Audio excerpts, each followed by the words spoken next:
D-Lo 404 Boxing.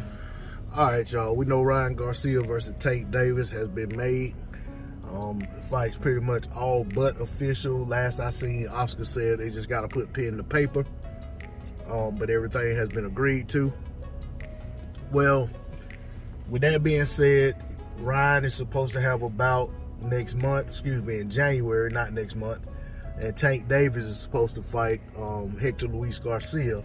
With that being the case, there's some people wondering or feeling some type of way about them having interim bouts and worried about, well, that could potentially ruin the fight, you know, if one of them were to take a loss.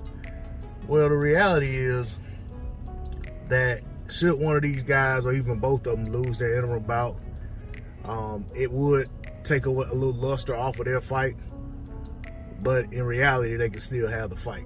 This isn't unprecedented. You know, this is, yeah, we seen in the past, for those of you old enough to remember, Riddick Bowe and Lennox Lewis signed to fight, and Oliver McCall stopped Lennox Lewis, and that killed the Riddick Bowe fight. So in ways, you know, part of the problem could be how you lose the fight. No one would have expected Lennox Lewis to continue ahead with a fight with a dangerous fighter like Riddick Bowe coming off a knockout loss to Oliver McCall. So that fight didn't happen right away. You know what I'm saying? That fight wasn't able to be rescheduled right away, and then eventually never happened. When it comes to Floyd Mayweather versus Zab Judah, Zab Judah had an interim bout with Carlos Baldomir, and he lost the fight. And they just went right on ahead and went ahead and had a Mayweather fight.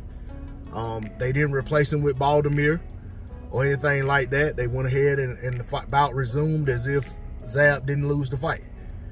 And you know, whether or not they renegotiated purse splits or anything like that, renegotiated his guarantee or anything, I don't remember. All I do remember is that the bout did happen, and we were treated to a very good contest between the two fighters. And I think shortly thereafter, if I'm not mistaken, Floyd himself ended up fighting Baldomir. But I could be wrong on that. You know, Floyd had almost 50 fights, so it's kind of hard to keep up with who all he fought just off the dome. But anyway, you know, I just wanted to point that out, that should one of these or both of these guys lose their interim bout, their fight can still go ahead and proceed. And I'm pretty sure it'll still be a big fight. To be honest, if Tank is the one to lose, I think the fight will be even bigger, because I think more people will give Ryan a chance to win. You know, and it'll drum up more interest. Because I'll be honest, there are a lot of people that want to see this fight, but most of the people I talk to, look, they act as if it's a foregone conclusion that Tank Davis is gonna stop Ryan Garcia at some point. Even those who say they think Ryan may hurt Tank at some point. Tank could be down, you know, on the canvas. He could be down on the cards. I think most of them, from people that I talk to, they think that eventually Tank stops him. So if Tank goes in there with a loss before the fight, maybe some people feel differently about it.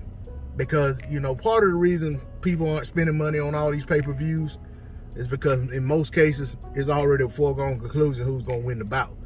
And people aren't paying their hard-earned money for fights that they already know the outcome of without even turning on the TV watching them. But that's all I got on it. D-Lo 404 Boxing. Like, share, comment, subscribe. I'm out. Peace.